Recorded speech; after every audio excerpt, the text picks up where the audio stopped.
नमस्कार बच्चों, आज हम डिस्कस करेंगे exercise 1B and question number 6। Book हमारी है 11th modern mathematics, chapter number 1 जिसका नाम है सेट। तो चलिए आज हम सीखते हैं इक्वल सेट कौन से होते हैं क्वेश्चन नंबर 6 के साथ। चलिए स्टार्ट करते हैं राइट ऑन के साथ।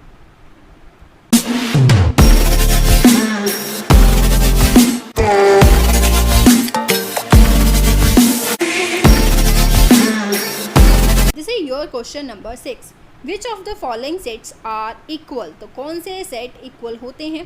तो सबसे पहले सभी सेट को अच्छे से लिख लेते हैं, वी हैव, और उसके बाद हम देखेंगे कौन से सेट इक्वल है या नहीं। देखिए ए सेट हमें पहले से सबसे पहला सेट जो दिया हुआ है दैट इज़ एक्स। एक्स जो है वो नेचुरल नंबर होना चाहिए, और वी ऑल नो दैट के नेचुरल नंबर्स कौन से होते हैं 1, 2, 3 and up to so on.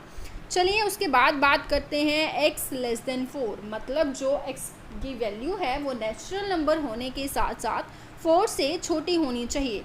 तो जी 4 से छोटे कौन से नेचुरल होते हैं? आप कहोगे 1 होता है, 2 होता है, 3 होता है, उसके आगे हमें परमिशन नहीं है क्योंकि 4 से छोटे एलिमेंट्स हमें लिखने थे।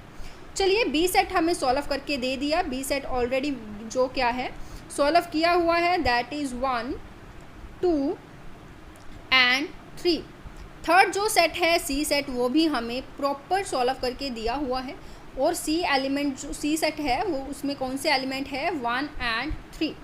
हाँ जी, तो सी सेट हम यहाँ पे नहीं लिखेंगे, सी सेट हम यहाँ पे लिखेंगे। उसके आगे बढ़ते हैं, सी के बाद डी सेट की बात करते हैं। डी सेट में कौन से एलिमेंट है? X belongs to natural number. X की वैल्यू क्या होनी चाहिए? ऑड होनी चाहिए और 5 से छोटी भी होनी चाहिए। तो ऐसा कौन से नंबर्स हैं जो ऑड भी हों, 5 से छोटे भी हों और नेचुरल भी हों?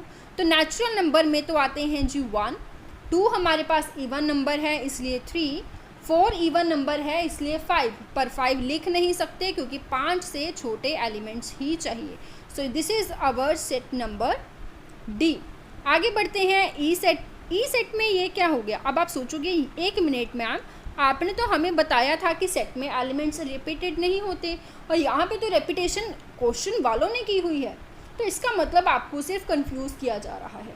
क्या मतलब? क्या मतलब इसका ये है कि अगर आप यहाँ पे ई सेट को सही करके लिखेंगे तो आपके पास 1 एलिमेंट होगा, 2 एलिमेंट होगा एंड 3 एलिमेंट होगा, और जो वापस इन्होंने रिपीट करके 2 लिखा है वो गलत है जी, आपको सही करके लिखना है। This is your right representation of set ई।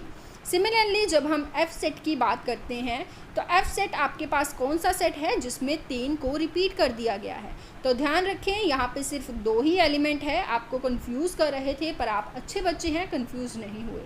तो ये कुछ सेट आपके पास गिवन है, तो क्लियरली हमें ये बताना है कि इनमें से कौन से सेट इक्वल हैं और कौन से सेट इक्वल नहीं हैं। चलिए क्लियरली हम यहाँ पे अच्छे से देख पा रहे हैं, तो देखने से ही पता चल जाएगा कि कौन से सेट इक्वल हैं और कौन से सेट इक्वल नहीं है। ध्यान से देखें, A set which is equal to B set which is equal to E set. तो यहाँ पे मुझे नहीं लगता कुछ एक्सप्लेन करने की ज़रूरत है, हमें अच्छे से नज़र आ रहा है ए, बी एंड ई आपस में इक्वल हैं क्योंकि तीनों में नंबर ऑफ़ एलिमेंट और एलिमेंट सब कुछ सेम है। इसके अलावा जो बाकी सेट हैं उनमें भी चेक कर लेते हैं। रिमेनिंग जो सेट हैं उसमें ध्यान से देखें, सी, डी एंड एफ, ये तीनों सेट भी आपस में बिल्कुल सेम है। सो हमारा सेकेंड जो होगा that will be C is equal to D is equal to F. Clear है? This is your answer of question number 6. I hope you like the video. If you like the video, don't forget to like, share and subscribe. Thanks for watching.